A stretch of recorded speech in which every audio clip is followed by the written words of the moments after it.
UP में सपा और BSP को एक मंच पर लाने की कांग्रेस की कोशिशों को तगड़ा झटका लगा है। बीएसपी प्रमुख मायावती ने यूपी के चर्चित गेस्ट हाउस कांड के बहाने अखिलेश यादव और सपा को आड़े हाथों लिया है। सोशल मीडिया एक्स पर मायावती ने सपा से खुद को और पार्टी के लोगों पर खतरा बताया है। मायावती के इस बयान के बाद यूपी की राजनीति एक बार फिर गर्मा गई है। मायावती ने लिखा है कि सपा अति पिछड़ों के साथ साथ जबरदस्त दलित विरोधी पार्टी भी है। हालांकि बीएसपी ने पिछले लोकसभा चुनाव में सपा से गठबंधन करके इनके दलित विरोधी चाल, चरित्र और चेहरे को थोड़ा बदलने का प्रयास किया है, लेकिन चुनाव खत्म होने के बाद ही सपा फिर से अपने दलित विरोधी जातिवाद एजेंडे पर आ गई। अब सपा मुखिया जिससे भी गठबंधन की बात करते हैं वह उनकी पहली शर्त बसपा से दूरी बनाए रखने की होती है, जिसे मीडिया भी खूब प्रचार करता है। इधर अखिलेश यादव भी मायावती और बीजेपी पर पलटवार करने से नहीं चूके। अखिलेश ने कहा, बाबा के पास बुलडोजर है, चाहे तो पुल गिरवा दे। अखिलेश ने यह भी कहा कि ये पुल जाम से बचने के लिए बहुत जरूरी है, जिसे रेलवे और सेना से एनओसी मिलने के बाद बनाया गया था। उन्होंने कहा कि उन्हें जानकारी मिली थी कि कुछ लोग पुल नहीं बनने देने की साजिश में लगे हैं और उनकी कोशिश है कि रक्षा मंत्रालय से अनापत्ति प्रमाण पत्र न मिले। सरकार ने उस वक्त के लेफ्टिनेंट जनरल और सेना के लोगों के सामने अपना पक्ष रखा तो वे सहमत हुए और उन्होंने पुल बनाने के लिए अनापत्ति प्रमाण पत्र दे दिया। अखिलेश यादव ने आगे कहा कि उस पुल के उद्घाटन में सरकार के लोगों के साथ साथ उत्तर प्रदेश के पूर्व मुख्यमंत्री एन.डी. तिवारी भी मौजूद थे। उन्होंने कहा कि वह कभी कभी रात में पुल के निर्माण कार्य की प्रगति को देखने जाते थे और बसपा आखिर किस किस को दोष देगी। साल 2014 में तत्कालीन मुख्यमंत्री अखिलेश यादव ने राजधानी के मॉल एवेन्यू स्थित बसपा राज्य मुख्यालय के सामने बनाए गए ओवरब्रिज का लोकार्पण किया था।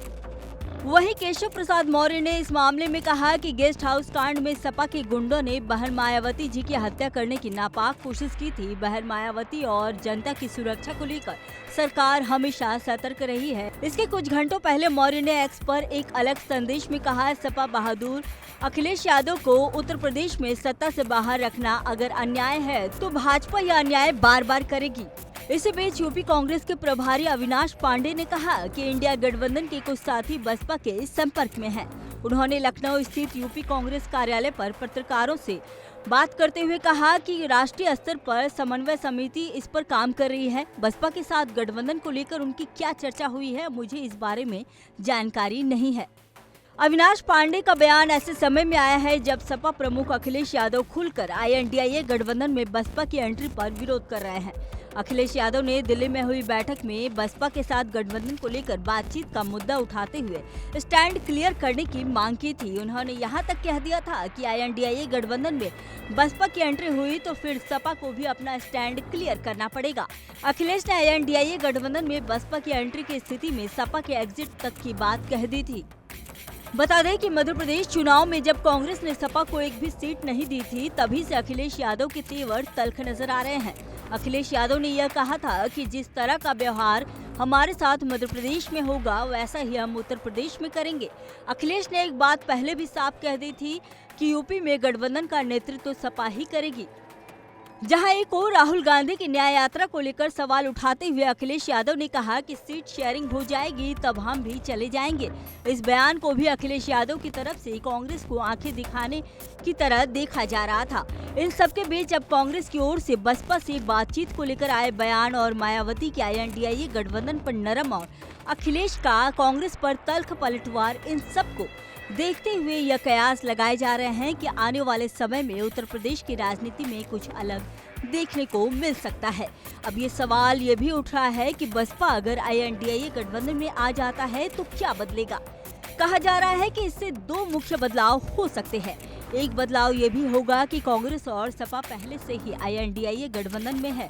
ऐसे में बसपा के आने से राज्य की लोकसभा सीटों पर सीधे मुकाबले के आसार बनेंगे। दूसरा बदलाव सपा को प्रभावित करेगा। सपा प्रमुख अखिलेश गठबंधन में बसपा की एंट्री का लगातार विरोध कर रहे हैं और एग्जिट की धमकी भी दे चुके हैं।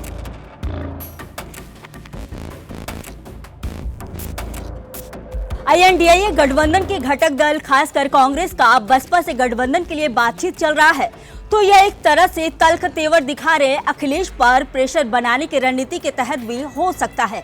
कांग्रेस को शायद यह लग रहा हो कि अखिलेश को बसपा से गठबंधन का विकल्प खुला होने, बातचीत जारी रहने का संदेश देकर अधिक सीटें पाने के लिए दबाव बनाया जा सके।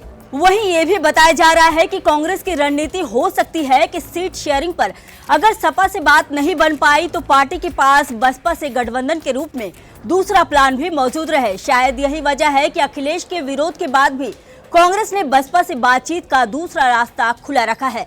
कांग्रेस की ओर से मामला ऐसे वक्त में सामने आया है जब सीट शेयरिंग को लेकर पार्टी नेताओं के साथ लखनऊ में मंथन चल रहा है।